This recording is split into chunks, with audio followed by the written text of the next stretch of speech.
Hello friends, welcome to my channel English Vision. If you have not subscribed my channel up till now, so please subscribe it and press the notification bell also. Today I present the very important topic of class 12th English medium lesson number 11, My Father Travels, written by Dilip Chitre. This poem is a very heart-touching poem because in this poem the poet had described the ironies of modern civilization. The poet has reflected that in this modern and advanced world, the younger generation has totally forgotten to take care and respect of the older generation, either their grandparents or parents.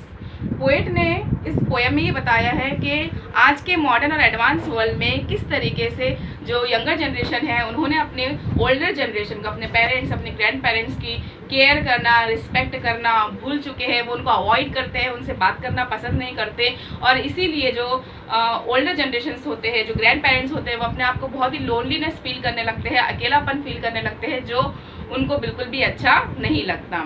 So let's start our video. My father travels on the late evening train. So in this line, the poet has described that his father was traveling in the late evening train. कि मेरे पिताजी जो है वो शाम की train में सफ़र कर रहे हैं, खड़े हुए standing among the silent commuters in the yellow light.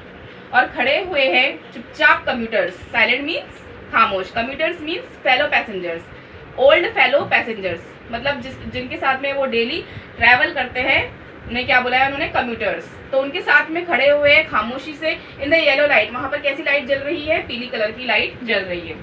सब अब slide past his unseeing eyes, और जितने भी वहां पर दृश्य है, यानी कि ट्रेन जो है वो इतनी फास्ट चल रही है कि जो दृश्य है वो उनकी आंखों से बहुत ही जल्दी जल्दी गुजरते जा रहे हैं। अनसीइंग आईज इसलिए बोला है क्योंकि ट्रेन इतनी फास्ट चल रही है और वो बहुत ज्यादा ओल्ड एज के हैं, इसलिए वो अच्छी तरीके से दृश्य को देख नहीं पा रहे हैं। His shirts and pants are soggy. उनके शर्ट और उनकी पैंट सॉगी है। सॉगी मीन्स वेट, गीली। एंड हिज ब्लैक रेनकोट, और उनके पास में एक ब्लैक कलर का रेनकोट भी है। So this line shows that when his father was travelling, it was the monsoon season, it was rainy season, is stained with mud, और इसीलिए उनका जो ब्लैक रेनकोट है वो मड से, यानी कि कीचड़ से भर चुका है, धब्बे लग चुके हैं। His bag stuffed with books, उनके पास में एक बैग है जिनमें किताबें भरी हुई है।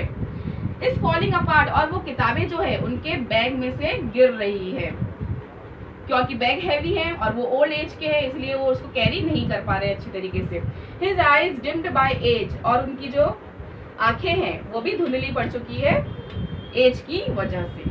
Fade homeward through the humid monsoon night, और ऐसी ही बारिश वाली रात में वो धीरे धीरे करके अपने घर पहुंचते हैं। Now I can see him getting off the train. So poet is telling कि अब मैं देख रहा हूँ उनको ट्रेन से उतरते हुए। Like a word dropped from a long sentence. What is the meaning of this line?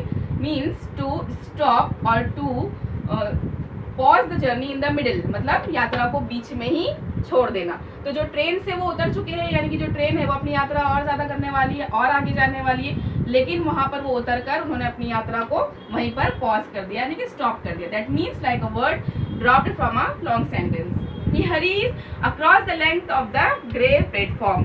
अब वो एजेड है, इसीलिए उनको समझ में नहीं आ रहा है कि किस तरीके से प्लेटफॉर्म क्रॉस करना है, तो बहुत ही जल्दी जल्दी जा रहे हैं वो और प्लेटफॉर्म क्रॉस करने की कोशिश कर रहे हैं। This is the railway line and entered the lane. फिर वो रेलवे लाइन को क्रॉस करते हुए बाहर लेन की तरफ जाते हैं, बाहर पैसेज की तरफ, प्लेटफॉर्म के बाहर जाते हैं। ये चप्पल सारी स्टिकी, उनकी जो चप्पल है वो कीचड़ से भरी हुई है, मड से भरी हुई है, कीचड़ से। बट ही हरीज ऑन, कीचड़ से भरी होने के बाद में भी चप्पल वो जल्दी जल्दी आगे बढ़ रहे हैं, जा रहे हैं। होम अगेन, और home again I see him drinking weak tea, और जब वो घर वापस आ जाते हैं, so poet is telling here कि मैं देख रहा हूँ उनको एक हल्की फुल्की चाय पीते हुए। वीक टी मीन्स हल्की फुल्की, not a strong tea but weak tea. Means in this line the poet want to say he is treated like a weak tea. Means no one is paying attention to him, no one cares for him, no one bothers to talk with him. He was avoided by his grandchildren. He goes into the toilet to contemplate. उसके बाद think deeply, बहुत ही गहरी सोचना। When he was going to toilet to contemplate means to think very deeply.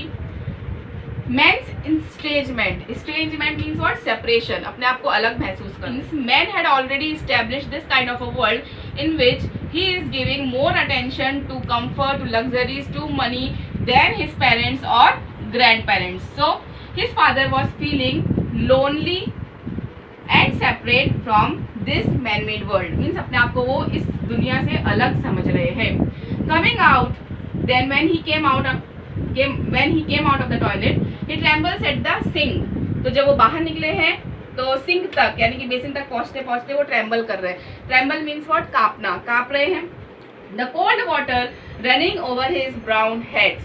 और जो ठंडा पानी है वो निकल रहा है उनके ब्राउन हेड से, उनके हाथों के ऊपर से पानी बह रहा है जो कि बहुत ही ठंडा है. A few droplets cling the graying hair on his wrist. और पानी की कुछ बूंदें जो उनके हाथ से निकल रही है वो उनके रिस्ट तक पहुंच गई है. रिस्ट का मतलब क्या होता है? कलाई. जो हमारे हाथ की कलाई होती है, मीन्स यहाँ से जो ठंडा पानी उनका निकल रहा है वो यहाँ पर उनके रिस्ट में, जहाँ पर उनके बाल हाथ में कैसे हेयर है? Grey hair.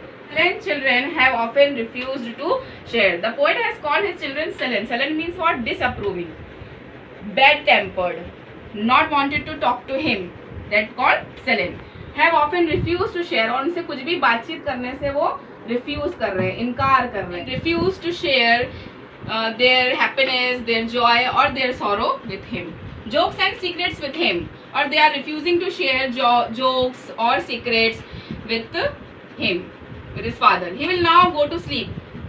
Now no one is ready to talk to him. अब वो सोने के लिए जाएंगे. Listening to static on the radio, dreaming. Means no one is talking to him, no one is caring about him, so he was just going to sleep, listening to the radio. Radio सुनते सुनते सो रहे हैं. And he was dreaming. और कुछ सपने में खो गए हैं.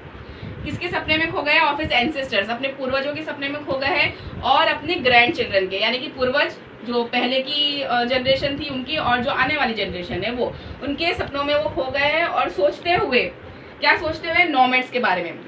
Nomads means a member of community who travel with their animals belonging to one place to another. Means आदिवासी आप हिंदी में बोल सकते हैं, जो अपने एनिमल्स के साथ में एक जगह से दूसरी जगह पर घूमते रहते हैं. That is called nomads. और उनके बारे में सोच रहे हैं जो कि एंटर कर रहे हैं सब कॉन्टिनेंट से. Sub continent means continent Asia which includes India, Bangladesh, China, like that. That is called sub continent. Through a narrow pass. Narrow pass means passing over the mountains, यानी कि पर्वतों के रास्ते से होकर गुजरना. That is called narrow pass. Nomad has used by the poet because it is so cruel that poet even think about the nomads who were much better than today's younger generation. Poem. The poet has explained how younger generation is totally ignoring or avoiding, not taking care and respect towards their parents or grandparents or old generation, which is against our traditional values. Any problem regarding this poem, so please comment me in the comment box and don't forget to like and subscribe my channel. Thank you.